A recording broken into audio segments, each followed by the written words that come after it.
Despertar Espírita, uma reflexão sobre o sentido da vida.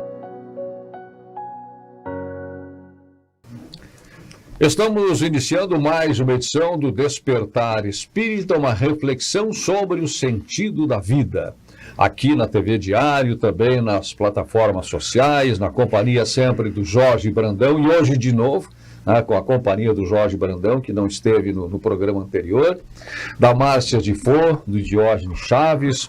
Continuamos ainda trabalhando e refletindo sobre o livro terceiro do Livro dos Espíritos, as leis morais, a lei divina ou natural, e avançamos algumas leis naturais, inclusive no programa passado. E até mesmo uma das questões que a gente trouxe foi a lei de trabalho.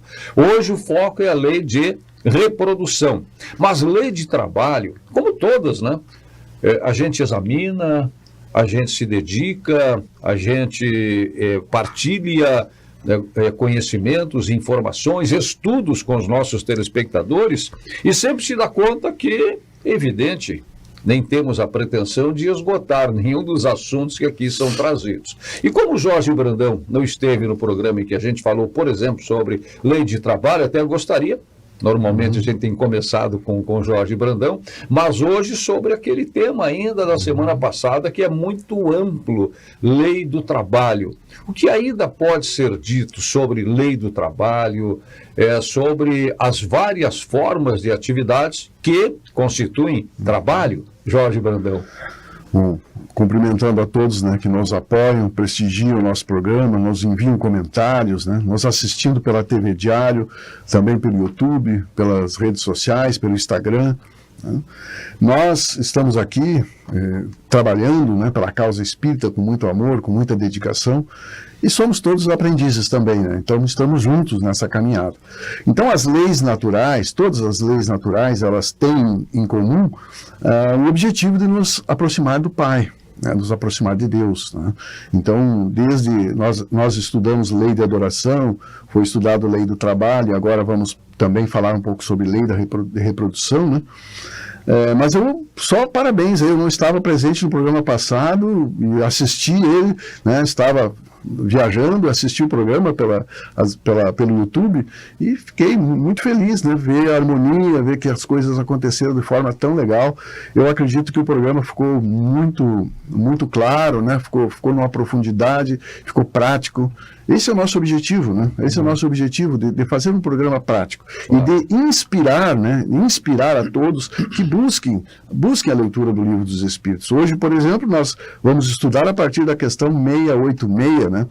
Lei de reprodução, no capítulo 4 do Livro dos Espíritos. Então, quem puder acompanhar com o livro, quem puder ler, né, ler o livro e depois até tirar dúvidas, né, tem no programa, isso é muito importante. Mas antes de você abordar a questão ainda da lei de trabalho, e é só em alusão ao que o Jorge está comentando, um abraço para o amigo Elvio Rocha, que é um dos muitos telespectadores que vão se identificando com o programa, vão interagindo, vão mandando mensagens. E outro dia ele me fez um pedido exatamente sobre... Ele queria dar um presente de aniversário, né, para um amigo. E me pediu o nome do livro que nós estávamos estudando. Claro, eu sugeri para ele o Livro dos Espíritos, que é o que nós estamos, né, então, estudando e em cima dos ensinamentos do Livro dos Espíritos, essas várias questões, como a de hoje, Lei do Trabalho. Então, Elvio Rocha, obrigado, como tantos amigos e amigas que nos assistem, pela resposta, pelo feedback e até pelo pedido de sugestão. Com certeza vai se debruçar também sobre o Livro dos Espíritos. Ótimo, eu também tenho uma pessoa amiga, conhecida, que está na África, Moçambique, e acompanha o nosso programa, e fico feliz em saber, né, que hoje a gente consegue abranger várias partes do Brasil e do mundo, né. Então, em relação à lei do trabalho, eu só gostaria de fazer um pouquinho mais de comentário sobre aqueles trabalhadores invisíveis, né, que trabalham dentro dos lares, principalmente as mulheres, né, que trabalham nas casas, e às vezes eu pergunto, o que tu faz? eu estou em casa, e tu trabalha com o quê? Mas eu estou trabalhando. Então as pessoas muitas vezes não têm o reconhecimento. Aqueles também, quase a metade da população que não tem nem carteira assinada, que tem trabalho, né? Então são trabalhadores que estão no campo também, na agricultura, trabalhando, né? Do sol a sol, para nos trazer alimento, né? Então todos os tipos de trabalho são dignos, né? E são importantes. E também gostaria de ressaltar, aqui até a Márcia colocou no programa, eu fui também sobre a questão do trabalho voluntário, né? A importância, né, desse exército de luz que trabalha, né? Uma pesquisa Datafolha constatou que 54 milhões de adultos no Brasil fazem algum tipo de trabalho voluntário. Isso é quase 1/3 da população adulta, né, trabalhando. Então, assim, é tão importante esse trabalho em todas as áreas, né, cuidando dos nossos irmãos que estão na rua, né, cuidando dos animais abandonados, né, cuidando das crianças, dos deficientes, das pessoas que têm desafios também mentais, né. É impossível para um governo de qualquer país do mundo se não tivesse o trabalho voluntário. E o trabalho voluntário, para aquele que faz o trabalho voluntário, ele traz uma dignidade, né? Traz uma alegria, né? Traz algo assim que só quem realmente faz o trabalho voluntário entende, né? Porque hoje, até eu estava vendo uma entrevista do André Trigueiro com o psiquiatra Alkinder, e ele disse que ele tem aquelas pessoas que estão com problema de depressão, que estão ansiosas, ele disse que nas primeiras consultas ele convida as pessoas a fazer um trabalho voluntário. Aí muitos relutam, ele diz, não, mas faz uma experiência. E depois da experiência as pessoas voltam já também modificadas, né? Sentindo assim uma grande alegria, porque encontram um sentido, né? Um sentido no trabalho voluntário. Nós mesmos aqui, eu acho que acontece comigo, deve acontecer com vocês, a gente às vezes tem uma palestra agendada para daqui 3 meses, e chega naquele dia a gente não está bem, né? Porque nós não somos robôs, né? E aí eu digo, poxa, mas eu tenho esse compromisso, eu vou fazer. E a gente sai da palestra muito bem, muito melhor do que antes, muito bem, né? Isso também acontece no CVV, outros trabalhos voluntários, né? Tem trabalhos maravilhosos. Eu fui convidado também para palestrar em presídio, a pastoral carcerária, que é um trabalho da Igreja Católica, muito bonito nos presídios. Eu fui convidado, fui lá. É algo que dignifica, né, o nosso comportamento. Eu gostaria até de ouvir alguma coisa de vocês sobre isso, né? Sabe que tem alguns projetos bem interessantes, assim, que algumas clínicas fazem. Tem um colega meu que faz isso. Ele atende o paciente e daí, se em algum momento o paciente não consegue continuar pagando, né, ou faltou dinheiro, alguma questão assim, o que ele propõe para o paciente? Olha, eu continuo te atendendo, vê o que tu pode me pagar, né? Aí o paciente vai sugerir um valor, ele normalmente aceita esse valor e ele diz assim, agora eu preciso, para te continuar o atendimento, eu preciso que tu entre em algum projeto social, né? E aí eu preciso que tu me comprove. Então, se todo mês tu me comprova que tu está trabalhando em alguma instituição social, né, tu pode continuar com a psicoterapia. Trabalho voluntário, né? Trabalho voluntário. Então, é o complemento do pagamento. É o complemento do pagamento. Então, isso é terapêutico também. Né? Isso é terapêutico, é um estímulo, porque é bem aquilo que a gente fala, a gente não acorda, dorme indiferente e acorda distribuindo cesta básica. O processo de caridade, essa prática é aos poucos, a gente vai se acostumando, pegando o hábito aos poucos. Então é uma forma de inserir uma pessoa num trabalho social e ela descobrir essa utilidade que ela tem de fazer o bem para o outro, de auxiliar o outro. Então isso também é muito terapêutico. Então é uma sugestão, né, que eu deixo, para que às vezes a pessoa não tem condições de continuar, então pode fazer essa associação. Sim, porque Kardec nos fala, a espiritualidade nos diz que não é suficiente não fazer o mal, né? É preciso fazer o bem. Né? Então é preciso sair da inércia, né? Fazer o bem. E o trabalho voluntário ele está dentro da bandeira, né? A nossa bandeira da doutrina espírita, que fora da caridade não há salvação. Não diz que fora da fé não há salvação, né? Diz que fora da caridade. Então fazer caridade, um trabalho voluntário é uma caridade genuína, né? Independente de religião, independente de credo.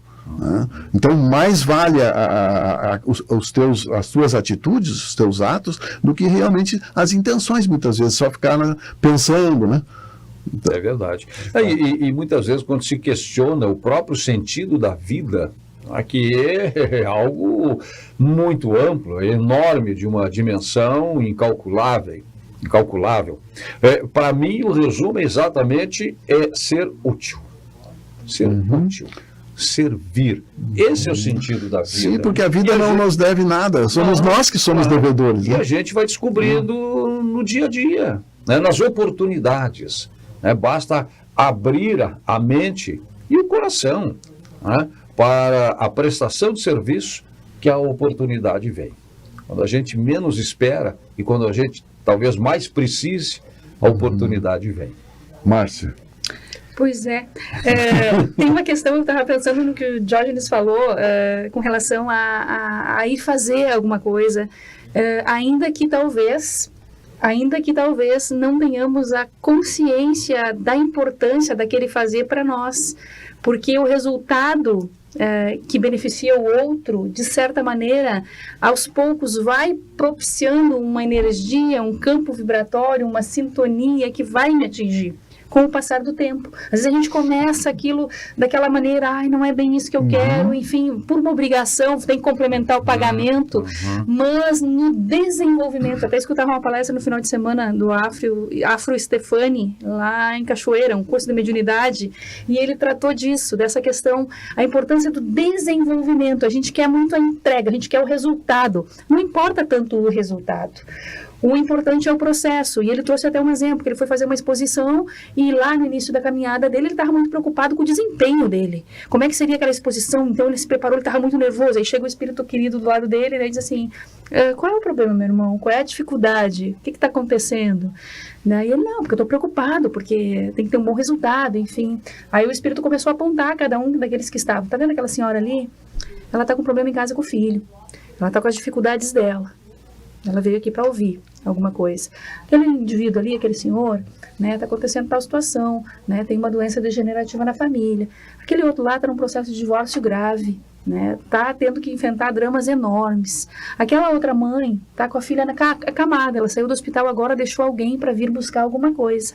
Então elas não vieram aqui para te ouvir, meu irmão. Elas vieram aqui para ouvir Jesus. A tua obrigação é levar Jesus para eles. É trazer a mensagem. Não te preocupa com o desempenho. Se preocupa com o desenvolvimento do processo ali. Nos escute. Escute o Pai. E leve o que precisa ser levado a essas almas que vieram buscar. E a gente se preocupa muito com o personalismo, né? Ao longo da nossa caminhada. Então, aquela intenção de querer um resultado imediato, ela não é a mais adequada nesse momento. A gente tem que ir vencendo as etapas e vivendo a experiência e se desenvolvendo no processo e deixando as coisas acontecer. E tem uma questão aqui que justamente dentro da lei de reprodução fala, porque daí Kardec questiona ali, tá? E aquelas pessoas, por exemplo, que fazem mais as coisas por interesse pessoal, e aí a resposta, né? E aí teria mérito nisso, enfim. Que importa o seu mérito? Que importa que seu mérito seja nulo? Ou seja, que importa se ele aprendeu alguma coisa com aquilo ali ou não, de certa forma, naquele momento ali em que o resultado está vindo, né? Contanto que o progresso se realize. Cabe a ele tornar seu trabalho meritório pela intenção. Aliás, através desse trabalho, ele exercita e desenvolve a sua inteligência. E é nesse aspecto que ele tira maior proveito. Ou seja, nada se perde. Ainda que ele esteja fazendo, né, por uma obrigação, tem mérito. E vai haver um instante, um momento em que algo vai tocá-lo devagarinho aqui e acolá. Vai quebrando aquela carapaça, aquela casca, um olhar vai despertando, o contato com a vibração, às vezes, de uma criança, alguém que chega com um problema muito semelhante. Então, se percebe que esse crescimento se dá realmente na caminhada. O importante é o percurso, como Vicente trouxe certa vez, com relação à viagem de carro, né, que ele trouxe como analogia. É verdade, e é importante essa experiência. Agora a Márcia estava falando, eu estava me reportando também a essas situações que a gente enfrenta. Eu sempre tento fazer essa leitura, pelo menos essa indagação, quando chego numa exposição, numa palestra. O que será que cada pessoa veio aqui buscar? O que será que cada pessoa está precisando? Se eu pudesse entrar na mente, no coração da pessoa para transmitir a mensagem. E aí, a mensagem é a mensagem de Jesus.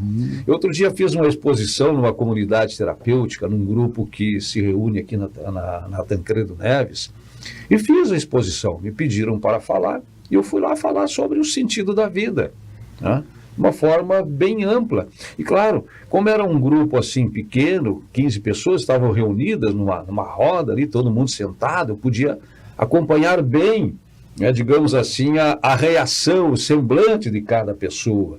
E estava tentando imaginar, né, olha, nessa aqui eu estou chegando, eu estou alcançando. E teve uma pessoa que ela ficou o tempo inteiro imóvel. E eu pensava aqui comigo, falando e pensando, não estou conseguindo chegar. O que será que essa pessoa está precisando, que eu não estou conseguindo despertar nenhuma reação? E assim ela ficou, todo o tempo. Terminou, depois tinha uma ata ali de presença que eles fazem, né? E aí me convidaram para assinar também a ata. Quando eu estava assinando, era ela que estava encaminhando ali a lista de presença, ela me disse, olha, o senhor falou hoje aqui, era exatamente o que eu estava precisando. Pô, aí eu... Ela estava em profunda reflexão. Estava em profunda reflexão. E eu pensei que não estava conseguindo abrir, né, aquela porta que para mim estava fechada. Não, estava muito aberta, estava muito receptiva. Bem dentro do que tu ouvisses. E esse é o papel da doutrina espírita, é esclarecer confortando, confortando e esclarecendo, né? Levando a mensagem de Jesus. Então, nós precisamos nunca perder isso de vista, né? E sobre isso, Vicente, uma vez eu estava aqui no Malé, o Divaldo veio fazer uma palestra aqui, e no final da palestra, agora ele não está caminhando, né? Ele vinha, autografava os livros, agora ele fica lá mais sentado, né?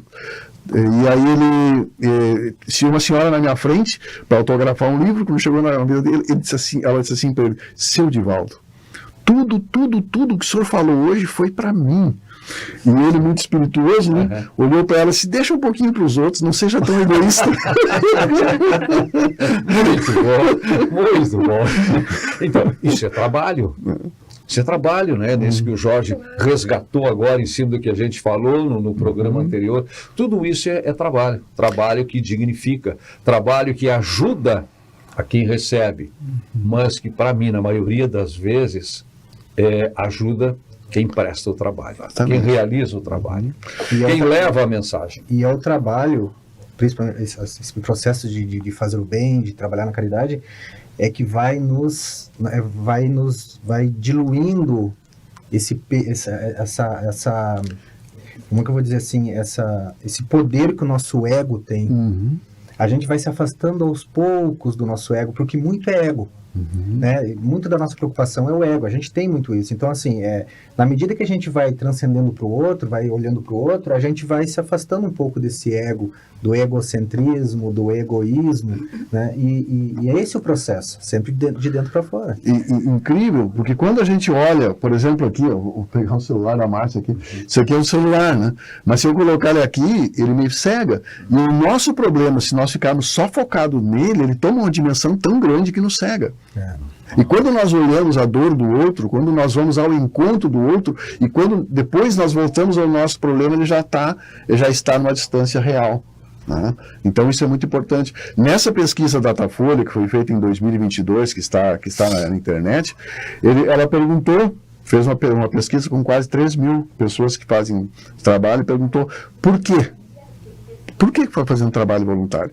E a resposta, número 1, a maioria foi por solidariedade. Porque essa é a nossa natureza, né? Que é a nossa natureza divina. E aí foi perguntado assim, me dá uma nota de 1 a 10 sobre o resultado que está sendo para ti esse trabalho voluntário. De cada 10, 9 deram 10. Nota 10. Então, ficou realmente a prática da caridade, do trabalho voluntário, é algo que dignifica o ser humano, né? A diferença entre o solitário e o solidário é pouco.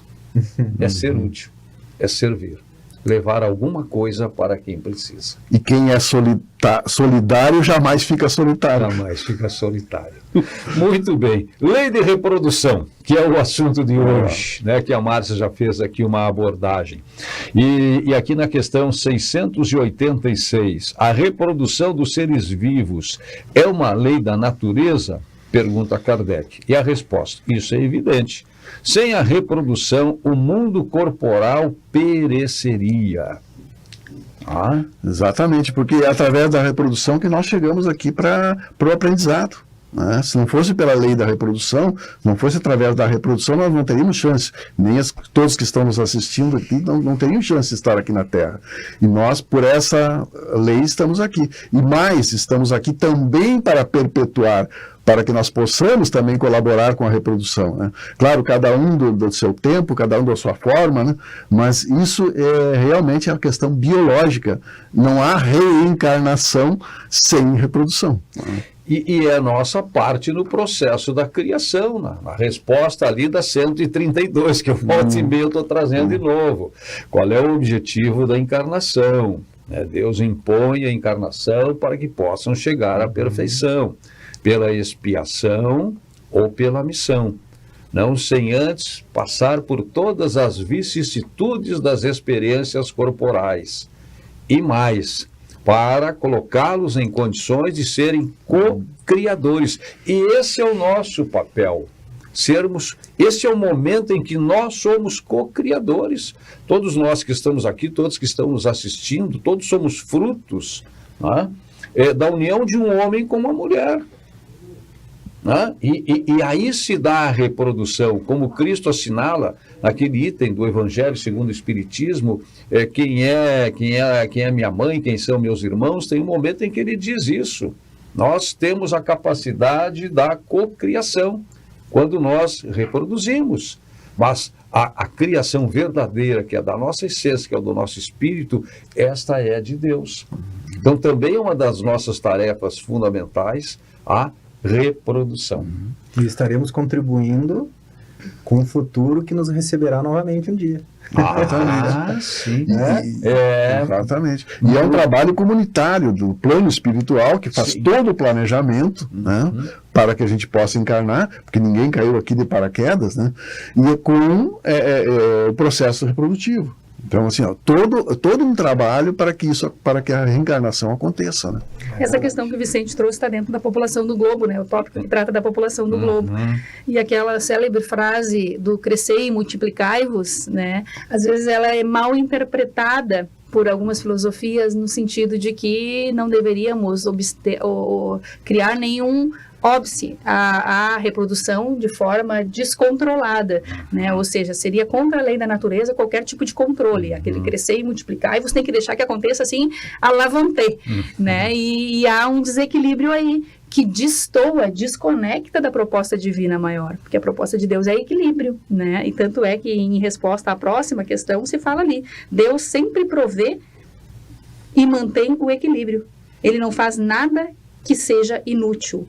O homem que só vê um lado do quadro da natureza não pode julgar a harmonia do conjunto. Realmente é a nossa limitação de percepção, né, nessa questão aí, achando que as coisas acontecem a seu modo sem a necessidade da interferência. Tanto há necessidade da interferência que Deus se utiliza dos homens para que o contexto humano se estabeleça com equilíbrio, né? O desequilíbrio está por nossa conta, não está pela conta de Deus.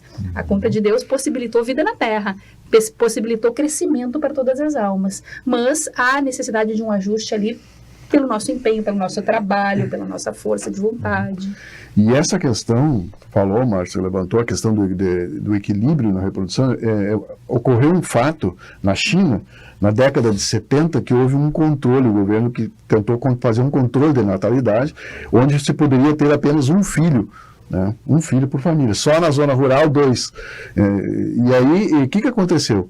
As famílias, querendo ter um filho homem, uma sociedade ainda bastante machista, quando era menina, eles abortavam. Né? Então, houve que eu digo que estive pessoalmente lá e vi lojas abortivas, assim, com tudo que é produto para aborto, né? Para que a população fizesse o que queria. E o que aconteceu? O número de homens é tão grande que hoje na China, muitos, para poder casar, tem que ir para outros países. Acabou desequilibrando, né, a relação homem e mulher. né? Aí o governo voltou atrás, né? Na década de 90, final, ele voltou atrás e disse, não deu certo, né, essa mexida, né? Porque realmente é um processo natural, né? E é isso que justifica, esse exemplo que tu deu, Jorge, é o que justifica da lei da reprodução ser uma lei moral. Porque vem muito do que a gente vai fazer com isso, da nossa postura, da nossa responsabilidade, do nosso compromisso diante desse fenômeno aqui. Na década de 90, eu estava no ensino médio, e passaram um vídeo para nós sobre os orfanatos da morte na China. E eu acho que tem bem a ver com isso que você está falando. Porque as crianças meninas, levavam para esse orfanato, e lá ficavam. Não tinham assistência médica, alguém entrou com uma câmera escondida lá dentro e via assim como as crianças eram tratadas mal, pegava por uma perna para dar banho, jogava, tipo assim. E as crianças adoeciam e eles não tinham o atendimento, morriam lá. Então, assim, foi um vídeo bem forte até assim, mas me lembrou isso, sabe? Da interferência da ignorância humana no processo. Uhum. É claro que esse controle ele pode acontecer, mas sem que fira o objetivo natural desse processo. E a lei de reprodução se torna uma lei moral por tudo que o ser humano pode fazer com essa realidade aqui, né? Já terminamos o tempo da nossa primeira parte do programa e eu queria propor na retomada a sucessão e aperfeiçoamento das raças. Passa pela lei de reprodução? Vamos ao intervalo, o Despertar Espírita já volta. Despertar Espírita, uma reflexão sobre o sentido da vida. Escolha um novo jeito de cuidar do seu dinheiro. Escolha um cartão que é aceito no mundo inteiro. Escolha taxas mais justas de quem não vive às custas de ninguém para prosperar. Escolha cooperar. Olha, o futuro se desenhando. Já imaginou todo mundo cooperando? Escolha um futuro melhor para todos. Escolha cooperar. Escolha Unicred. Na vida, enfrentamos batalhas diárias, lutando por cada sorriso, por cada amanhã. Nós, da Casa Maria, estamos aqui para apoiá-los a cada passo na jornada pela vida.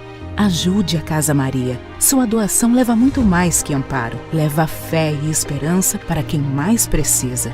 Ligue 3311 7077 ou acesse casamariaong.com.br e saiba mais. Está procurando um local para a realização do seu evento? No centro da cidade, o Avenida Tênis Clube conta com a estrutura perfeita para atender às suas necessidades. Formaturas, casamentos, festas de aniversário, palestras, convenções e muito mais. Contamos com diversos salões para todos os tipos de eventos. Confira em nosso site www.atc.esp.br ou ligue na Secretaria do Clube 30 3381 11. Faça agora sua reserva e garanta o sucesso do seu evento.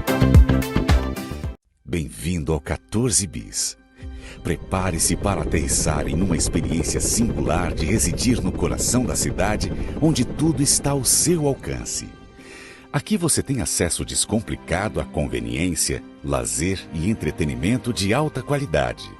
Próximo a supermercados, clubes, igrejas, shoppings e parques, o 14 Bis redefine o significado de qualidade de vida conectado a tudo o que é essencial para você. Desfrute de uma vida com segurança e conforto em uma localização privilegiada. Mais do que um edifício, é um estilo de vida. Estamos ansiosos para recebê-lo em breve neste espaço exclusivo, onde cada detalhe foi pensado para criar uma experiência única e inesquecível. Em 2024, o 14 Bis estará de portas abertas para ser seu novo lar, transformando seus sonhos em realidade. Bora pra mais um dia de jogo.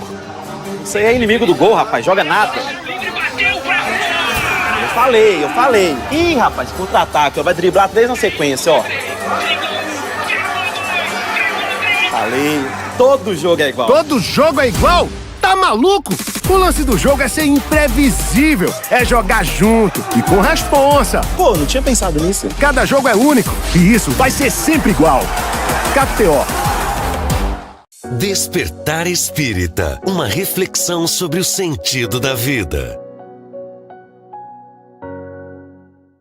Estamos de volta com o Despertar Espírita, uma reflexão sobre o sentido da vida. Hoje estamos tratando da Lei de Reprodução, capítulo 4, para quem está nos acompanhando, para quem quer nos acompanhar, para quem quiser depois até estudar melhor esse tema, está no Livro dos Espíritos. Livro dos Espíritos, capítulo 4, Lei de Reprodução.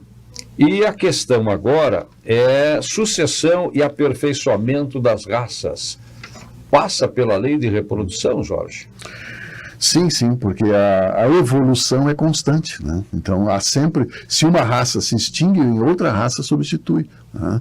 Então, o crescimento que se preocupava no século XVIII com o crescimento da alimentação era matemático e o crescimento da população era geométrico, né? E teve até um filósofo que fez uma teoria sobre isso, né?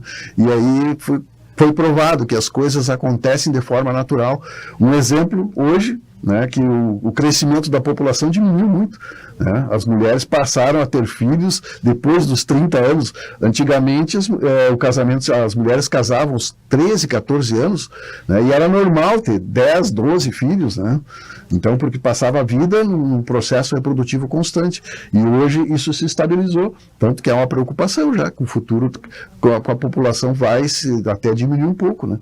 Porque as mulheres, com seus afazeres, com seus compromissos, o casamento se tornou algo para acontecer mais tarde, né? Você falou da teoria malthusiana, não é? Malthusiana. Malthusiana, que a quantidade de alimento não ia acompanhar o processo de aumento da população. Que era geométrico. E era o pensamento dele, né? E a espiritualidade vem e diz, não, calma, a natureza dá um jeito. Exatamente. Deus provê. E esses espíritos das raças que se extinguem, o que acontece com eles? Esses espíritos não reencarnam mais, o que acontece com a raça?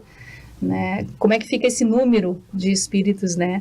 E é uma dúvida que se tinha. Poxa, mas como aumentou tanto a população do orbe, né? No passado nós tínhamos um número muito reduzido, né, de encarnados no mundo, e com o passar dos tempos, hoje a gente está na casa aí de 8 bilhões. 8 bilhões. Então é difícil de compreender se a gente não tem uma percepção um pouco mais ampliada também com relação a como é que isso se processa, onde é que estavam esses espíritos. Então eles estavam todos no plano espiritual antes, né, e aí o assunto que a gente já trabalhou, muitas moradas na casa de meu pai, vem complementar essa resposta também e nos possibilitar um entendimento de que realmente os espíritos estão sendo criados o tempo todo por Deus, estão evoluindo em muitos e muitos lugares diferentes que não na Terra, e à medida em que a Terra vai necessitando, né, daquele equilíbrio, daquele reajuste, daquele impulso genético, daquela condução diferenciada, a espiritualidade vai permitindo que outras almas venham habitar o nosso orbe também. Tem muitos espíritos aí, extraterrestres que vieram de outros orbes, já tiveram sua evolução em outros planetas um pouco, vieram aí nos auxiliar nessa caminhada, né? Então, quando uma raça se extingue, respondendo a Kardec, a espiritualidade diz que é porque aqueles espíritos já estão habitando outras raças, são os mesmos espíritos já impulsionando outro material genético numa alteração física ali por conta do encontro de raças. Os ciclos vão se fechando. Vão se fechando, exatamente. Novos ciclos vão se abrindo. Somos nós descendentes dos homens das cavernas, dos homens primitivos, aqueles que, de certa maneira, tiveram seu momento. Abriram um caminho para nós estar aqui. E nós mesmos, né, que retornaremos até que tenhamos condições de continuar em mundos mais evoluídos a nossa caminhada, aquilo que ainda há pouco o Diógenes falou. E que é algo, né, que eu passei a refletir a partir do entendimento, da compreensão da vida espiritual. Porque a gente sempre tem o hábito de dizer, temos que deixar um mundo melhor para os nossos sucessores, para os nossos filhos, para os nossos netos, para os nossos dependentes. Mas para nós mesmos. Para nós mesmos. E aqui está, né? Na questão 689. Os homens atuais são uma nova criação ou os descendentes aperfeiçoados dos seres primitivos, aquilo que foi dito aqui, né, dos homens da caverna? São os mesmos espíritos que estão voltando para se aperfeiçoarem em novos corpos, mas que estão ainda longe da perfeição. Assim, a raça humana atual, que pela sua argumentação tende a invadir toda a Terra e a substituir as raças que se extinguem, terá seu período de decrescimento e de desaparecimento. Outras raças mais aperfeiçoadas a substituirão, descendendo da raça atual, como os homens civilizados de hoje descendem dos seres brutos e selvagens dos tempos primitivos. E é bem interessante fazer uma observação que ele não está falando de etnia. Exato. Né? Do branco, do negro. Está falando da raça humana. Da raça humana em geral. Né? Porque pode parecer a ideia de que, de repente, uma etnia tem menos valor que uma outra etnia, que no futuro, por exemplo, a etnia lá asiática, por exemplo, vai sumir, porque ela é menos ou mais importante que a etnia lá da África. Não, é a raça humana no modo geral, que ela vai se aperfeiçoando, o corpo vai se aperfeiçoando, as feições vão se aperfeiçoando, né? E como às vezes a gente ouve falar, mas depois a gente não vai ter o mindinho do pé, a gente não vai ter mais, algumas partes do corpo, a vesícula não vai ter mais, porque vai tirando, né? Parece que não faz, mas como se a matéria também fosse se aperfeiçoando ao longo da E vai se aperfeiçoando, né, de acordo com as condições, né? Agora, é importante isso que colocou nessa questão, porque a doutrina espírita nos prova que nós vamos retornar aqui para recolher todo o lixo que nós deixamos, tanto o lixo real como o lixo moral. É verdade. Então, esse esclarecimento é importante, né? E se não fosse essa consciência que nós somos seres imortais e da reencarnação, a humanidade seria tremendamente egoísta, né? Porque o que importa, eu não vou estar aqui amanhã, né? E isso os materialistas pensam. Né? E é isso que a doutrina espírita combate e que ela quer provar que realmente nós somos seres espirituais, passageiros, né? Mas que retornaremos, né? E isso é assumir a responsabilidade pela própria existência. Eu assumi a responsabilidade dos meus atos, porque eu sei que vão ter consequências. E não é depois eu vou partir, deixa aí para quem possa resolver. Não, a gente vai assumindo essa responsabilidade. Tem uma pesquisa da Polícia Civil que, em média no Brasil, apenas 60% dos crimes são revelados, são esclarecidos. Os outros 40% eles não conseguem esclarecer. Será que isso vai ficar impune? Pois é. De jeito nenhum. De jeito nenhum. A gente já fez a nossa parte na lei da reprodução, né, Jorge? As pessoas costumam perguntar assim, mas por que tanto filho? Eu disse, por duas questões muito importantes. Para essa vida é previdência privada. Para a próxima oportunidade reencarnatória. Eu tenho mais portas abertas para quem conseguir voltar. Aliás, desse lado aqui, nós temos 11 filhos, né? 11 filhos.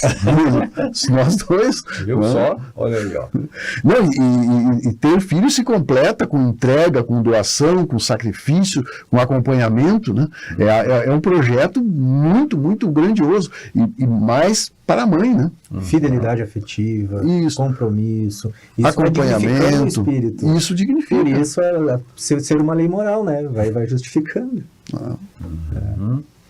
O aperfeiçoamento das raças animais e vegetais pela ciência é contrário à lei natural, questão 692. Seria mais conforme com essa lei deixar as coisas seguirem o seu curso normal? Indaga Kardec. E a resposta: deve-se fazer tudo para alcançar a perfeição. E o próprio homem é um instrumento do qual Deus se serve para alcançar seus fins. A perfeição, sendo o objetivo para o qual tende a natureza, favorecê-la é corresponder a essa finalidade. Tem uma outra colocação aqui no Vida e Sexo de Emmanuel, né? Que diz assim, ó, que é interessante a gente observar. Cada um vivencia a sua experiência na lei de reprodução, de acordo com as suas capacidades e necessidades educativas. Não julguemos.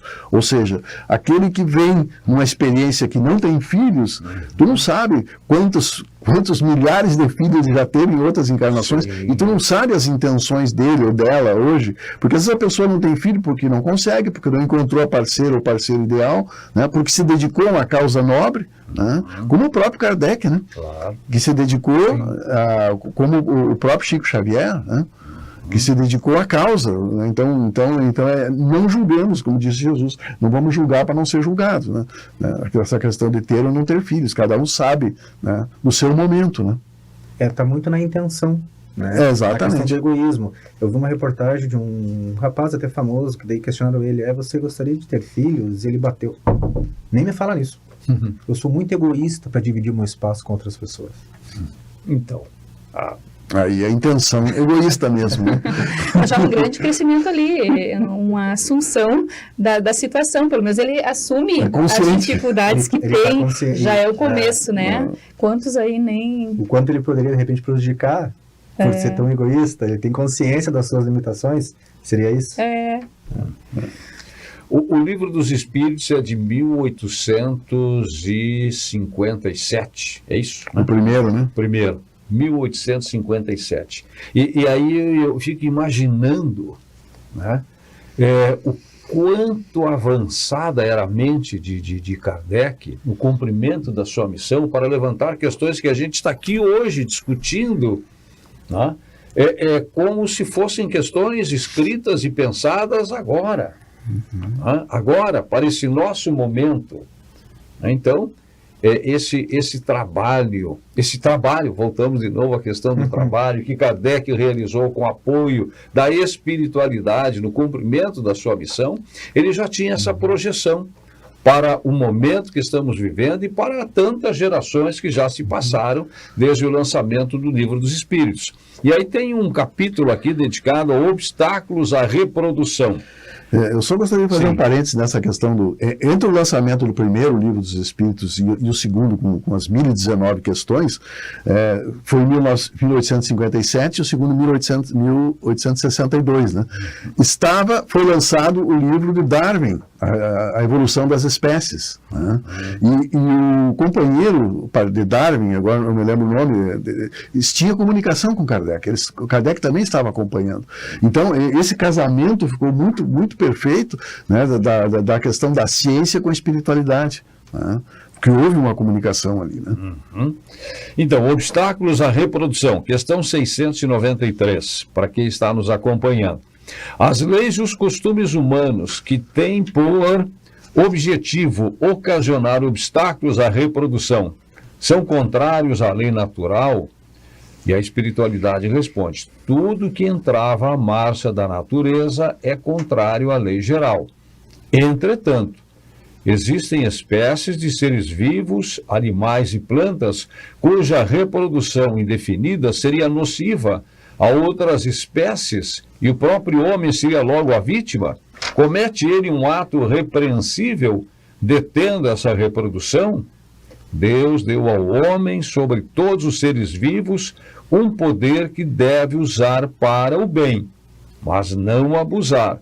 Ele pode regrar a reprodução segundo as necessidades, mas não deve entravá-las sem necessidade. Sim, existe um exemplo, aí agora me ocorreu aqui, de uma reprodução desenfreada de corais aqui na costa brasileira, porque esses corais, ele tem uma cor laranja, vermelho, que ele foi trazido nos cascos dos navios de outros países, me parece que é da África, e eles são muito agressivos. Então eles estão fazendo um trabalho para a retirada desses corais, né, porque eles estão acabando com a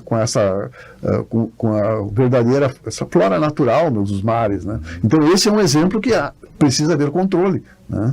Sem dúvida. Mas tem um objetivo útil. Sim, controle com objetivo útil. Claro, sempre tem que ter um objetivo útil. Então, todo o trabalho que for feito para regular, ele tem que ser para o bem, e não apenas para os caprichos, para os prazeres que o ser humano tem, né? De novo, a questão da utilidade, né? A questão da necessidade. Deus deu ao homem, sobre todos os seres vivos, um poder que deve usar para o bem, mas não abusar. Ele pode regrar a reprodução segundo as necessidades, mas não deve entravá-la sem necessidade. Então, para tudo, uma finalidade. Toda lei tem seu uso, mas também tem o seu abuso. Exatamente. Como a lei do trabalho que a gente falou antes. Tem gente que bota mais das suas energias e acaba se prejudicando, né? E causando muito problema para um monte de gente, né? Em torno. Mas realmente essa colocação do Vicente ali com relação a Kardec é fantástica. A gente percebe assim a grandeza das perguntas e a qualidade dele conseguir ser simples nas colocações sem ser simplório. Didático. Perguntas Exato, inteligentes. inteligentíssimas, né? E aí, o quanto a gente não sabe perguntar. A Alexa, por exemplo, é um exemplo disso.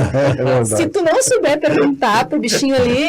A resposta vem totalmente atravessada. Totalmente distorcida, totalmente equivocada. Então, a gente tem que aprender realmente a questionar adequadamente, né? E isso no diálogo entre duas pessoas, a gente percebe o quanto é importante também. A gente faz a pergunta inadequada, incorreta, a pessoa não consegue responder exatamente aquilo e a gente já traduz do nosso jeito, ao nosso bel prazer, né? E fica entroncada ali a relação, né? Então, realmente é uma sabedoria fazer as perguntas assertivas e conseguir ter o resultado. É porque revela, né, também a dimensão, o alcance da pergunta e o que se quer buscar. Tá? Porque uma pergunta sem fundamentação vai te sugerir uma resposta vazia. Vazia. Tudo no mesmo nível da linguagem. Né? Kardec fazia perguntas mais generalizadas e obtinha respostas mais generalizadas. Quando ele delimitava... Tanto que ele tem as questões A, né? Essa ali é um caso, 693. Não ficou clara para ele a resposta ainda, ele quer mais direcionada, 693A. Vai esmiuçando. A gente vai achar vários A, às vezes até B, né? E ele ali... Sim, na questão 694, Vicente, interessante. Tu quer ler essa questão aí? Vamos lá. 694. Que pensar dos usos que tem por efeito deter a reprodução, tendo em vista satisfazer a sensualidade? Resposta. Isso prova a predominância do corpo sobre a alma e quanto o homem está materializado.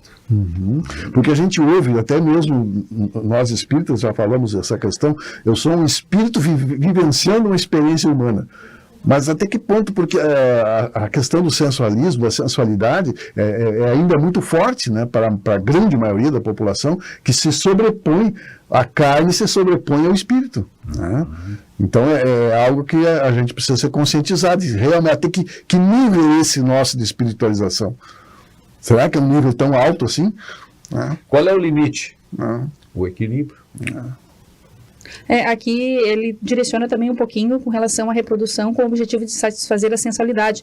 Às vezes a mulher também, na intenção de manter o corpo mais atraente, né, vai pelos caminhos do aborto, muitas vezes, para evitar uma gestação, né, e a espiritualidade vem dizer que ainda realmente é uma dificuldade, né, da alma ali, ao corpo se sobrepondo aos valores maiores. Por isso que nós estamos num mundo de provas e expiações, ainda não chegamos lá na regeneração.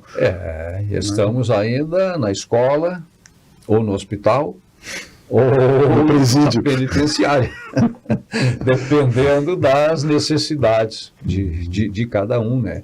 E é importante esta reflexão, e por isso estamos aqui refletindo sobre o sentido da vida através dos vários ensinamentos, das várias ferramentas que a doutrina espírita nos oportuniza.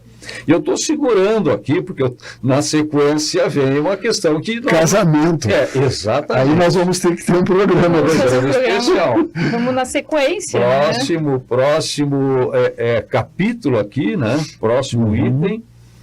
Nada mais, nada menos do que casamento e celibato, ainda dentro da lei de reprodução. E como nós estamos aqui encerrando, eu deixo uma frase de Emmanuel, do livro Vida e Sexo, sobre o casamento, onde ele diz assim: o casamento, para prosperar, é necessário se conhecer, ter maturidade emocional, saber ceder e desejar o bem comum e espiritual. Olha só. E sempre trazendo como base fundamental a família, a importância da família, da construção da estrutura básica daquele espírito que vai reencarnar. Ele precisa de uma estrutura fortalecida, e ele só vai encontrar na família. Entra outro assunto também. E ele finaliza dizendo, é um contrato de cessão. Ambos têm que ceder. Cenas para o próximo capítulo, então. Casamento, celibato, poligamia. Vai dar muito de Próximos temas, olha aqui, como disse a Márcia, né? Casamento, celibato, poligamia. Tá?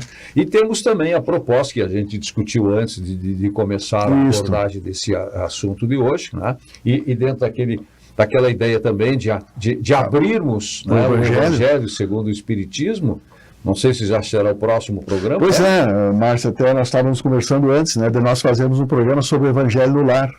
Perfeito. Que muitas pessoas perguntam, muitas pessoas têm dúvida, né? Como fazer? Eu posso fazer sozinho, não posso, né? Qual é a minha base, né? Podemos fazer um evangelho aqui? Podemos fazer. Vamos evangelho. abrir aqui a casa, vamos fazer o Evangelho no Lar aqui. Então, próximo programa, Evangelho no Lar. Evangelho no Lar. Mas vamos retomar a lei de Sim, reprodução. temos muito... Casamento, celibato, parte 2. Esse programa é o 45, 46 Evangelho no Lar e 47 retornamos. Ok, combinado? Combinado. Tá bem. Então estamos fechando. Alguma frase aí, alguma mensagem para encerrar? O Jorge já trouxe uma, Márcia, tem outra ali. Diógenes tem. Aqui sobre o casamento, né, uma citação de Khalil Gibran, né, do livro O Profeta. Né? Maridos, amai vossas esposas. Esposas, amai vossos maridos, mas não façais do amor um grilhão. Dai a comer um ao outro da mesma comida, mas não comeis no mesmo pedaço.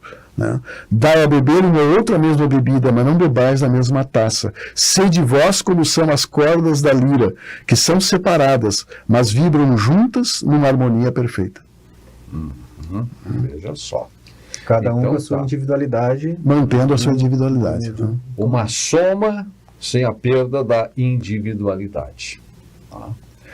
Muito bem, ficamos por aqui no nosso Despertar Espírita desta edição, sempre uma reflexão sobre o sentido da vida, aqui com a participação do Jorge Brandão, da Márcia de Fondo, Diógenes Chaves e a sua companhia. O nosso Despertar Espírita de hoje termina aqui, mas a vida continua nesta e em outras dimensões. Até o nosso próximo encontro. Despertar Espírita, uma reflexão sobre o sentido da vida.